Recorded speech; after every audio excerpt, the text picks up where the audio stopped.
कि हमारे देशवा सोनमा के चिड़ैया पूरा जो है कि पूरा जो है पश्चिम बम्बैया। अरे हमारे देशवा क्या है सोनमा के बिल्कुल अपने हिंदुस्तान जैसा अपने भारत जैसा कोई देश नहीं है, इसलिए अपने भारत के सम्मान में एक जोरदार ताली सभी की तरफ से। आइए हमारे देशवा सोनमा के चिड़ैया, हमारे देशवा सोनमा के चिड़ैया पूरा जो है पूरा जो है पश्चिम बम्बैया हमारे देशवा। अरे हमारे देशवा सोनमा के चिड़ैया, हमारे देशवा सोनमा के चिड़ैया।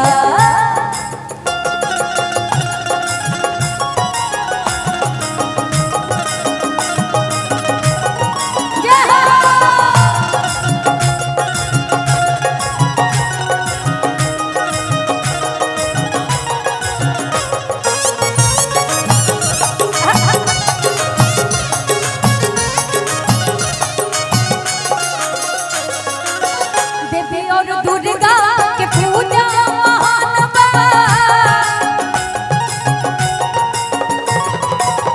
देशवा में हमरा नानी के समान बा। देवी और दुर्गा के पूजा महान बा, देशवा में हमरा नानी के समान बा। हर घर गूंजे भारत माता जयकार हमारे देशवा। 26 जनवरी को पूरे घर घर में भारत माता की जयकार होगी। बोले भारत माता की के घर घर गूंजे और भारत माता के जयकार बा। हमारे देशवा सोनमा के चिड़ैया, हमारे देशवा सोनमा के चिड़ैया पूर्व आसाम जो है पूर्व जो है पश्चिम बम्बैया हमारे देशवा सोनमा के चिड़ैया, हमारे देशवा सोनमा के चिड़ैया।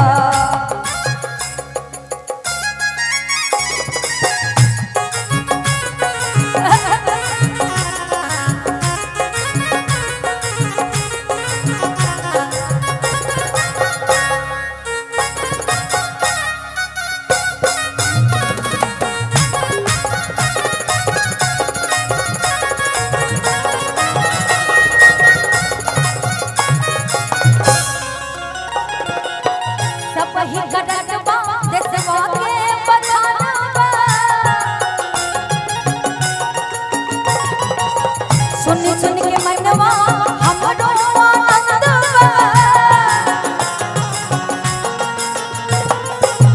सबही करत बात जवा के गुणगान बा। सुन सुन के हमरो मनवा आनंद बा, देशवा के खातिर हम देवे बोल जनवा हमारे देशवा। अच्छा यहाँ पे जितने हमारे नौजवान भाई बैठे हैं, अगर सीमा पे जाने का मौका मिले तो कौन कौन जाएगा? बहुत कम लोग जाएंगे। अच्छा देश के लिए लड़ना हो तो कौन कौन जाएगा? जरा हाथ उठाओ भाई। हम जाना था नहीं आजकल इंस्टाग्राम फेसबुक पे ही सब गायब है ना, रील बनाओ में।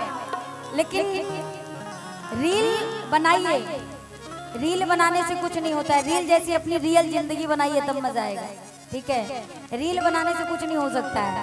बोले भारत माता की हो, देशवा के खातिर